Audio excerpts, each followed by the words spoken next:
there's no way that an absolutist political system can totally suppress the spread of information. New media adapt themselves to these circumstances, and often they can become even more effective because of the repression. Why should improvements in our capacity to copy be linked to social change?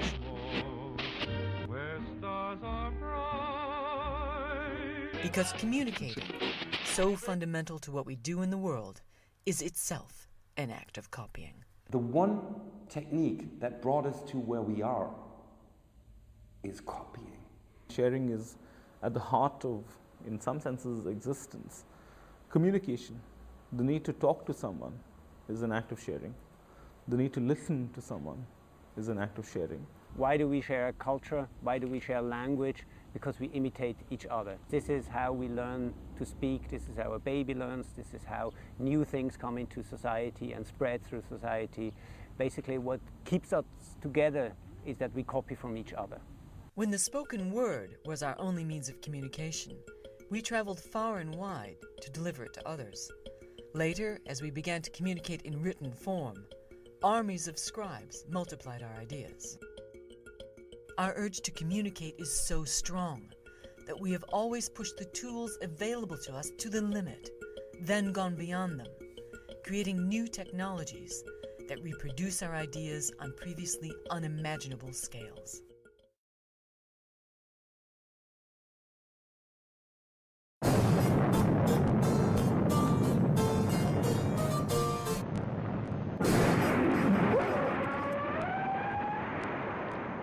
In 1957, the USSR launched Sputnik. In response, the American government authorized massive blue sky spending on science and technology, overseen by a new Advanced Research Projects Agency.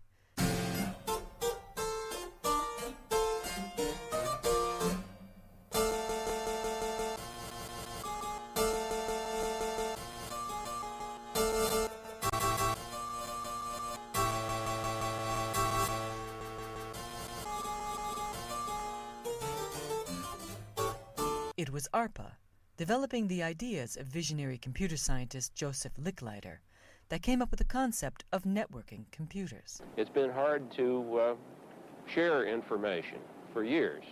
The printing press, of course, was the great step into sharing information, and we have been needing for a long time some better way to distribute information than to carry it about. The print on paper form is embarrassing because in order to distribute it, you've got to move the paper around, and lots of paper gets to be bulky and heavy and expensive to move about. The ARPANET was designed to allow scientists to share computer resources in order to improve innovation. To make this vision work, ARPANET had to allow each machine on the network to reproduce and relay the information sent by any other. A network in which peers shared resources equally was part of a massive shift from the corporate and commercial communication systems of the past, in which messages radiated from a central point or down through a hierarchy. There was no center, and no machine was more important than another. Anyone could join the network, provided they agreed to abide by the rules or protocols on which it operated. Ever since really the 60s onwards, packet switched networks are the predominant style of communications used today. Increasingly so in both voice and data. The Western world was transforming itself from the rigid production systems of Fordism to fluid work, lean production, and just-in-time delivery. It's a wonderful age on a beautiful stage demonstrated for you. Been created for you. It's just a part of the thrilling start of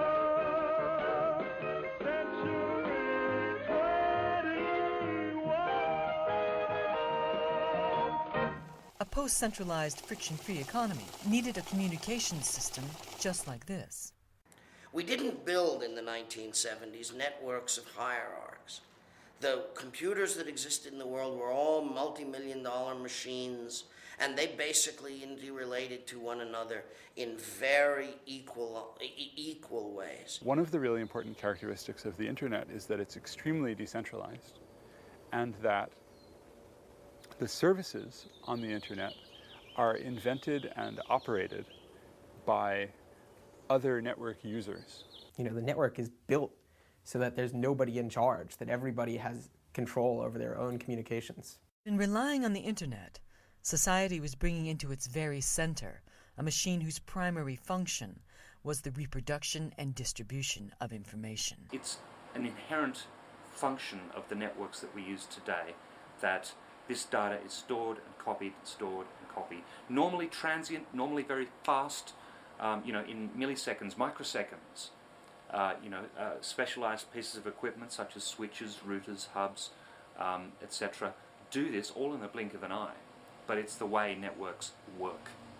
What ARPA's engineers had produced was the blueprint for a massive copying machine without master, which would grow at a fantastic rate into today's internet. So this entire area is bristling with information transfer of one type or another. For instance, the local council, Tower Hamlets and Hackney, we're sort of on the border here, have some of the surveillance traffic and security cameras linked via wireless networks themselves.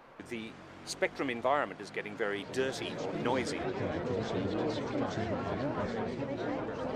Every single packet that flies through the multitude of wireless networks and through the internet is listened for, stored in memory, and retransmitted, i.e. it's copied from one what's called network segment to the next. Now, our media environment now, our media ecosphere now is so broad, so large, that you cannot contain information very easily anymore. You cannot stop or censor information or stop the transmission once it's out there. It's like water through your hands. It's like trying to stop a dam from bursting. I would say right now we are likely in range of wireless microwave radio transmissions that are most likely breaching some sort of copyright law right at this moment. To try in the back of modernism and all this international law to make profit out of his own ungenerosity to humankind. One of the main battlegrounds in law, in technology now, is the extent to which it is possible to exclude people from information, knowledge, and cultural goods. The extent to which it's possible to enclose a bit, if you will, of culture and say, it's in a container, you have to pay me in order to access it.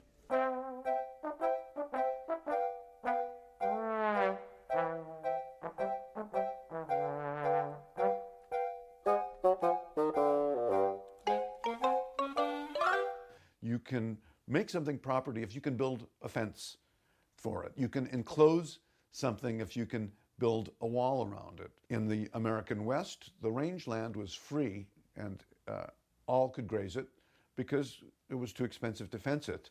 Barbed wire changed that and you could turn it into property. Culture came in these boxes. Control came naturally as part of the process of the existence of the medium itself. There's a thing, a book, a record, a film, that you can hold on to and not give somebody else, or you can give it to them. And the whole payment system was built around, do I give you this unit of information or don't I give it to you?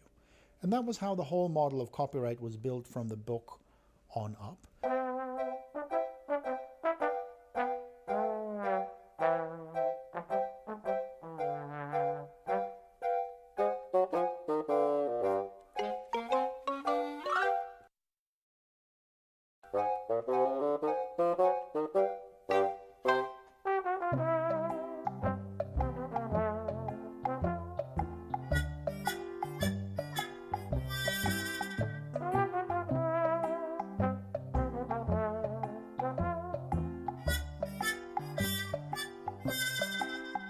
What used to be property music, cinema, now becomes very, very easy to transmit across barriers. We have today the ability to make copies and distribute copies inexpensively. If one copy leaks out on the internet, very rapidly it's available to everyone.